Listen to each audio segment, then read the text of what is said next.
In this video, I'm going to prove to you that this bike that I picked up from my local Walmart for only $200 is a better mountain bike than any big bicycle brand bike like the Trek Marlin, Giant Talon, or the Specialized Rockhopper.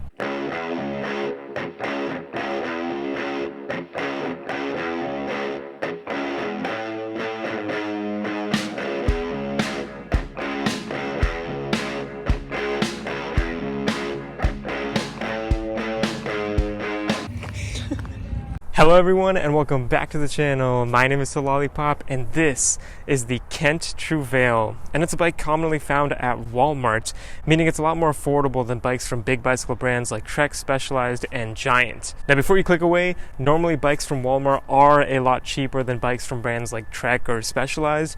However, in 2024 that no longer means they are lower quality. Now a lot of popular channels on YouTube have already reviewed this bike in great detail, like Kev Central and Burn Peak, channels I love and watch very regularly, so I'm not going to try and repeat a lot of the great things that they've already said in their reviews, but what I will do is actually the main thing I do on my channel, which is a comparison. So I got my Trek Marlin 5 right here, and I personally own about 4 Trek Marlins, so I absolutely love these, and we are basically going to go over all the main details on both of these bikes so you can see the similarities and the differences right here in person. And then I can talk about each component and what that means for you as a buyer in terms of value, as well as a rider out on the trail or on the road. But before we get into that, some of you might be wondering, hey, this bike is still $400 on the Walmart website, what's going on? Well, I went to my local Walmart in Sacramento, California recently, hoping to buy some milk and an audio cable, since Walmart has both of those items, and I walked past the bike section where I noticed the Trouvaille. Now like I said, this bike typically retails for $399 US, which means that it's about $200 less than a $600 decent quality 2023 Trek Marlin 5 Gen 2, and that's actually the sale price for the Marlin. So that's cool and all, but I didn't really think much of it. I was like, yeah, it's a little cheaper, but with Trek and Specialized and these types of bikes, you get a really nice looking bike with some good parts, a good warranty. So it's a bit of a trade-off, right? Nothing like the hardcore Sparkles bike. But as I walked past these bikes, I saw something I could not believe.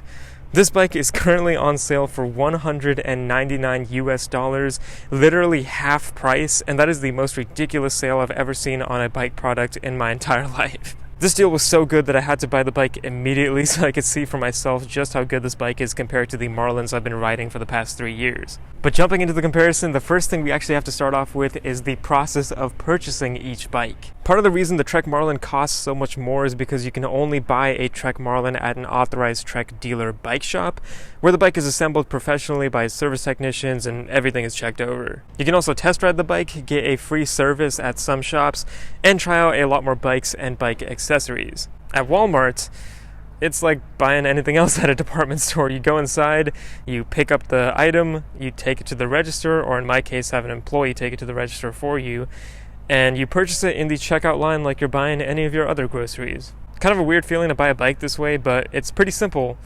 What's not as simple is making sure that the bike you get was assembled properly by the generic Walmart employees that are not exactly trained bicycle technicians. And that's not their fault, but as you can see here, I made sure to look at each bike before selecting mine, since I did catch a few pretty big issues here. Look at that, it's not even on. Missing the quick release axle. The abyss. Got the bike loaded up. It's raining so hard, so I didn't get too much footage, unfortunately. And when I got the bike home, I took off all of the packing material, and then I made sure to do a more thorough check over, and I noticed that the stem was not properly aligned with the front wheel, the handlebars were not centered, the stem bolts were not really tightened properly either, the disc brakes were rubbing against the brake pads and causing some noise, the drivetrain needed some adjustment to get it to shift properly, and the tires needed to be pumped up a bit. So overall, there were a lot of things that were definitely not ideally set up on this bike and could be a bit difficult to do on your own if you don't have the experience. And honestly, that sounds like a lot, but all this maintenance wasn't absolutely necessary, though it does make the bike safer and more comfortable and better to ride. Alright, but putting aside the bike shop experience and having to adjust the whole bike yourself, the main difference between these two bikes lies in their parts. Starting with the bike frame itself, I'll focus on the medium-sized Trek Marlin and the medium-sized Kent Trouvaille. The Trek Marlin is made from an aluminum alloy. It has fairly smooth looking welds and looks pretty nice overall in my opinion.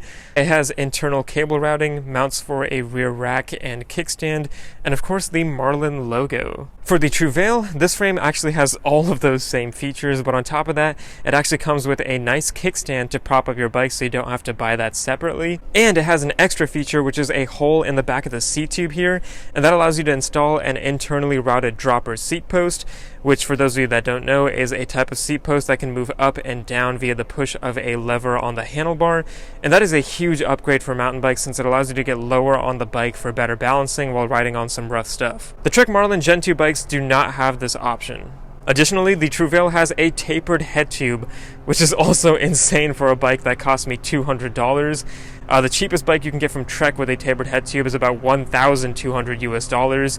But essentially what this is a much stronger front head tube, and it gets wider for the bike to accommodate stronger, higher end suspension forks, so you have a lot of room to upgrade this bike's suspension and use it for a long time as you progress your skills in mountain biking. And I'll throw up a table here with some of the key frame geometry details as well. And you can see here that the Trouvaille has a slacker head tube angle than the Marlin and a steeper seat tube angle, which means that it's a lot more stable when riding downhill and is more efficient when climbing uphill. So overall, a huge improvement over the Marlin Gen 2 frame. Okay, but now let's go over some of these components. So first up, we got the suspension fork in the front. So my Marlin here has an SR Suntour XCE 28 fork, but the new Marlin 5 does come with a slightly better XCT 30 fork. The Trouvaille here has an SR Suntour XCM 30 fork, so pretty similar fork overall. They're made by the same company and have 30mm wide upper stanchions for a decent amount of strength. And they both have a lockout on the top right, so you can twist that and make the fork fully rigid to go faster on the road or in flat areas. So not much of a difference there. And similarly with the wheels, the Marlin comes with aluminum rims and these Bontrager tires that are 2.2 inches wide and have a decent tread pattern that's more suited for lighter trails and cross-country riding. The Trouvaille has pretty similar looking aluminum rims, but it does have CST branded tires, which is the parent company of Maxxis, and these tires have a more aggressive tread pattern that's a bit better for rougher trail riding. And these are wider at 2.4 inches, which is a perfect width in my opinion for entry-level mountain bikes, since you get a great amount of stability and traction. Next up, we have the handlebar and stem.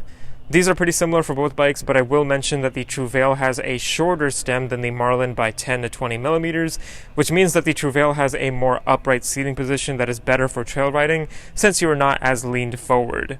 Additionally, the Marlin has 720mm wide handlebars, while the Trouvaille goes to 760mm wide, and that gives the Kent bike better control while turning this bike on tight trails, and this width is more of the standard for trail bikes these days as well. For the seat and seat post, the Marlin does have a wider seat post since it is 31.6mm wide, while the Trouvaille has a 30.4mm wide seat post, so the Marlin post is stronger and easier to upgrade since that is a more standard size, but not a huge deal overall. The seat on the Trouvaille in my opinion looks great and is definitely more comfortable than the Bontrager Arvada seat on the Marlins. Okay, but now let's talk brakes. In this case, the Trek does beat out the Kent since the Marlin comes with hydraulic disc brakes from the brand Tektro, whereas the Trouvaille has mechanical disc brakes from the brand Pro Max. Hydraulic disc brakes have a lot more stopping power than mechanical disc brakes, and they work better in all weather conditions. Both bikes come with a 180mm brake rotor in the front for 2023,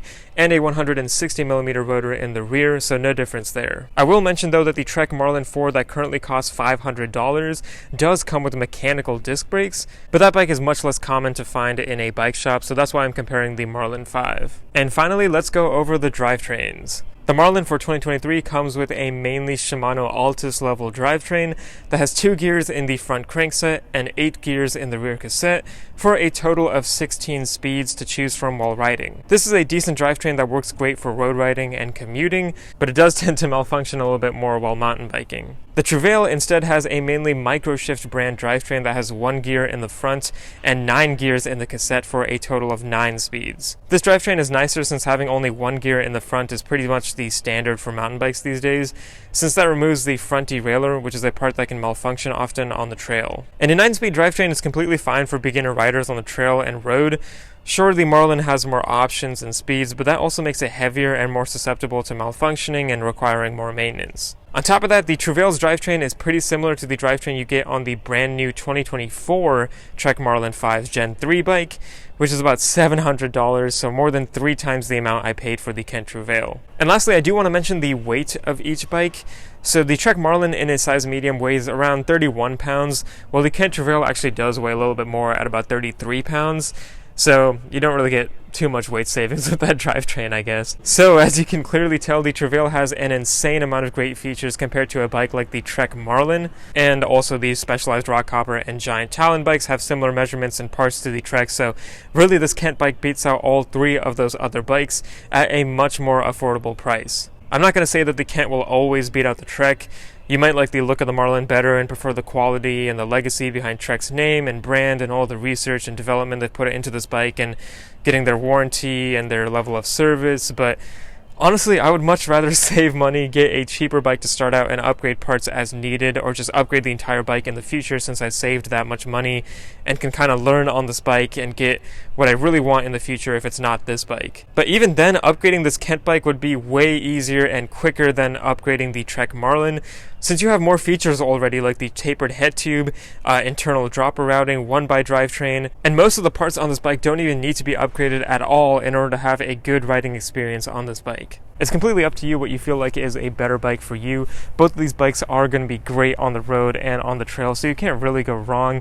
But if it was and is my money, I'm going with the Trouvaille. I still love the Trek, but this is just a crazy deal, especially at $200, but even at $400, it's the winner for sure. Let me know what you think of this video, and please tell me if I made any mistakes, and I'll try to correct them in the comment section down below. But besides that, I hope all of you have a wonderful day today, and remember to keep biking out there.